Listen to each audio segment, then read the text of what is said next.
नमस्कार मित्रांनो. आज महाराष्ट्र रडतोय. बारामतीचा ढाण्या वाघ, महाराष्ट्राचे लाडके दादा म्हणजेच अजित पवार आता आपल्यात उरले नाहीत. आज सकाळी 28 जानेवारी 2026 रोजी बारामती विमानतळावर झालेल्या भीषण विमान अपघातात दादांचे दुःखद निधन झाले आहे. ही बातमी ऐकून प्रत्येक महाराष्ट्रप्रेमीच्या काळजाचा ठोका चुकला आहे. थंबनेल पाहून तुम्ही हादरला असाल. तुम्हाला प्रश्न पडला असेल की ह्यात कोणाचा हात आहे.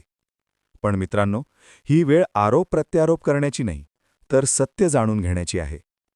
आज सकाळी 8:10 दादा मुंबईहून बारामतीसाठी निघाले होते. मात्र 8:45 सुमारास बारामती विमानतळावर लँडिंग करत असताना तांत्रिक बिघाडामुळे त्यांचे लिअरजेट 45 हे विमान कोसळले. DGCAच्या रिपोर्टनुसार विमान कोसळताच भीषण आग लागली आणि त्यात असलेल्या 5 जणांचा, ज्यात स्वतः अजितदादा होते, जागीच मृत्यू झाला.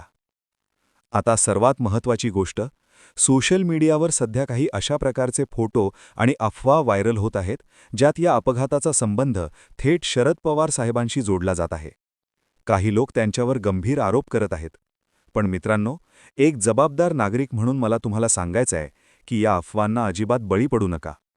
राजकीय मतभेद कितीही असले तरी शरद पवार साहेब हे अजितदादांचे काका आहेत. बातमी समजताच पवार साहेब स्वतः बारामतीकडे तातडीने रवाना झाले आहेत.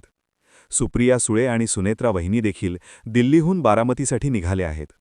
एखाद्याच्या मृत्यूचं असं राजकारण करणं आणि कोणावरही बिनबुदाचे आरोप करणं हे अत्यंत चुकीचं आणि माणुसकीला काळीमा फासणारं आहे.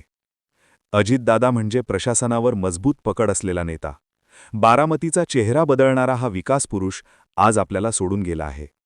त्यांच्या जाण्याने महाराष्ट्राच्या राजकारणात कधीही भरून न निघणारी पोकळी निर्माण झाली आहे. मुख्यमंत्री देवेंद्र फडणवीस यांनी राज्यात 3 दिवसांचा दुखावटा जाहीर केला असून संपूर्ण महाराष्ट्र आज शोकसागरात बुडाला आहे. राजकारण आपल्या जागी आहे, पण माणुसकी सगळ्यात मोठी आहे. खोट्या बातम्या पसरवून कोणाच्या भावनांशी खेळू नका.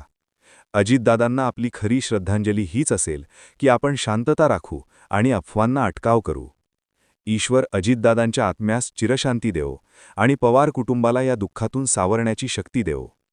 अजितदादांना तुमची श्रद्धांजली कमेंटमध्ये भावपूर्ण श्रद्धांजली लिहून नक्की द्या. हा व्हिडिओ जास्तीत जास्त शेअर करा, जेणेकरून कोणाचीही दिशाभूल होणार नाही. धन्यवाद. जय महाराष्ट्र. जोपर्यंत माझे हातपाय हलतात ना, तोपर्यंत तुमचं भलंच करेन, बाकी ते करणार. मी काम करून दाखवलं. मी कामाचा माणूस आहे. मी कामाचाच माणूस आहे.